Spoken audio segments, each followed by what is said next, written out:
Today I'm going over episode 4 of NieR Automata anime, and I'll be going over the theme of the episode and discussing some of the changes that happen between the game and the books.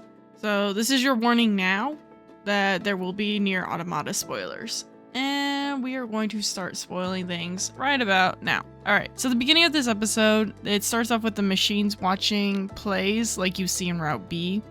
And then we see some very disturbing footage of some of the captured androids. It gives you an idea of what the machines have put these androids through, and it's not easy to look at either. We don't normally get this level of detail. In the game, we only see the machines and the outcome of what they've done to the androids, not the in-between.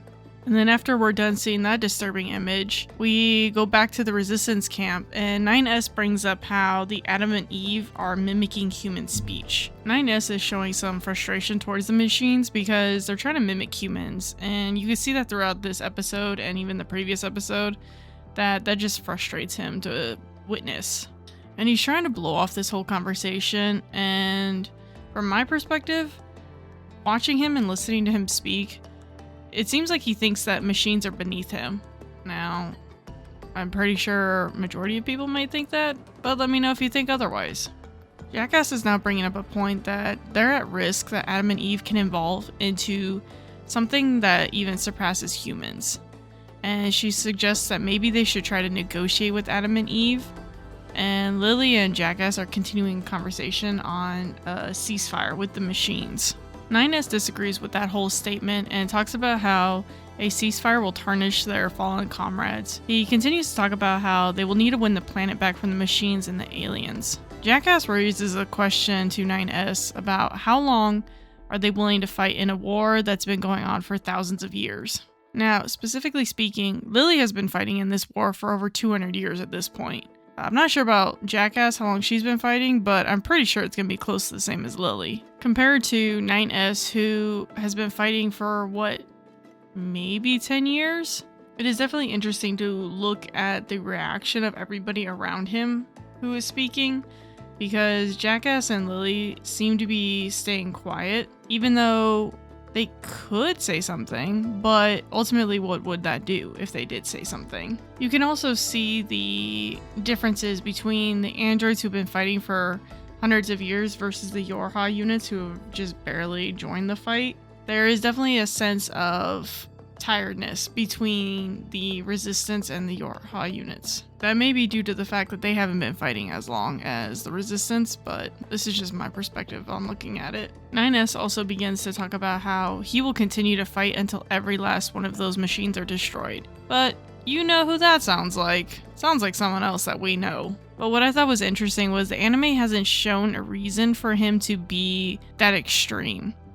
With A2, we have a better understanding of her reasoning, which I'll get into in another video, but at this point, it looks like 9S is just following commands at this point. Jackass brings up to the next point is that the androids are stuck following orders while machines are becoming free. Now, this is just my observation in the game. There is more character growth with 9S and his hatred towards machines. Early on in the game, and even in the novels, he does have a curiosity rather than a mutual understanding of the machines. I am very curious on which direction the anime is going to go with this and his character growth.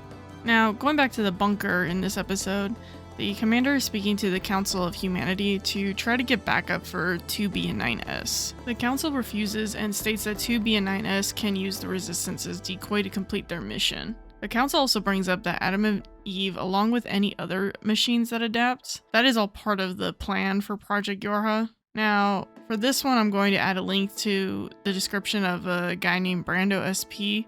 He does a whole video on the Yorha plan. Recommend checking out his video. He does a great breakdown of all of that. What I'm guessing is the council says that it doesn't matter what the machines throw at them because it's all part of the plan. And that's ultimately because the plan for Yorha was intended to fail. They were machines in the long term expected to fail. The commander still tries to argue with the council, but they state that those that are in positions of power must make the hard choices, and that it's for the victory of mankind, Then the council brings up that both the commander and the council are both in the same positions in the end. That's probably because they're ultimately going to fail, is what I'm guessing they're trying to get at. Now going back to Earth, 2B watches the launch of the shuttle of supplies that are heading to the moon, which in the game happens after the amusement park scene. After that, 2B then questions the logic in the aliens' plans on why they don't attack the bunker directly. Well, hate to say it, but little does 2B know, they've already done that. Now, just like in the game, they receive orders from command on to find some missing Yorha units, and then they begin searching for those units. 9S questions on the relationship in the past between the Resistance and Yorha units because he heard that Yorha and the Resistance didn't exactly get along. 2B tells him that she doesn't know, and Pod tries to find a file, but was told access denied to that file on their relationship. The anime just jumps straight into, they got to the amusement park, they take a quick glance at all of the non-hostile machines that are just throwing up confetti and fireworks, and then they go straight to the stage area, and then it jumps straight into the battle with the giant machine that's trying to become beautiful, which the animation for this fight scene is some of the coolest animation that I've seen. Just like in the game, the machine tries to hack 2B and 9S, and it shows them some of like the machine side of the story like you see in Route B of the game. The machine then brings out the other androids and uses their bodies as weapon against 2B and 9S. 9S begins to hack the machine, and this is where things kind of take a drastic turn. We see the machine is going about wanting to be beautiful, just like in the game, but this time around we're getting a much darker version.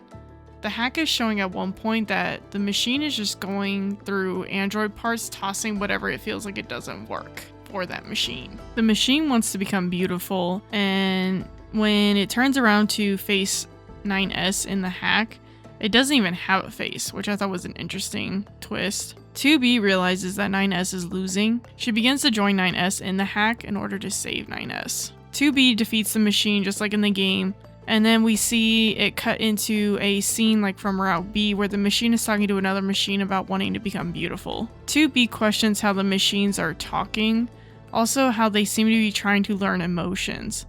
But 9S quickly cuts her off and just wants to shut down that conversation and deny the possibility of that.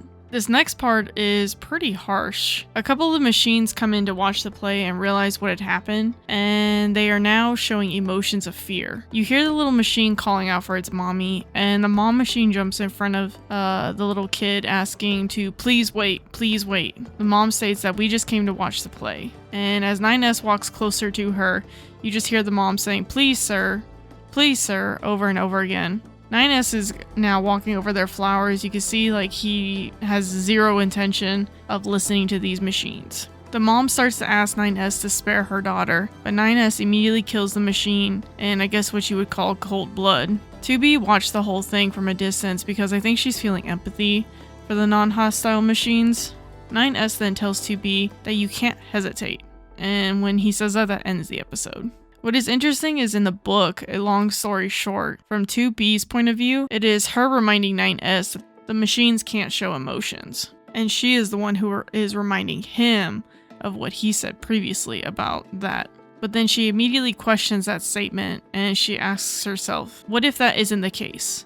What if machines could think, judge, and at times even express emotions? What if they were autonomous, inorganic beings also housed a consciousness or emotions? If that were the case, they were almost like... Then 2B stops. She stops that line of thinking because she's trying to suppress emotions because they are forbidden. She felt like this line of thinking, she had to keep her guard up, otherwise something inside of her was going to go crazy, and that would just complicate the mission. And with that, we've covered everything with this episode. Let me know what you think in the comments. Hope you enjoyed this video. I will be continuing going through each of the episodes, and then I will probably get into more of details of other lore that's outside of the games. So subscribe, give me a like, appreciate the support guys. Till next time, see you around.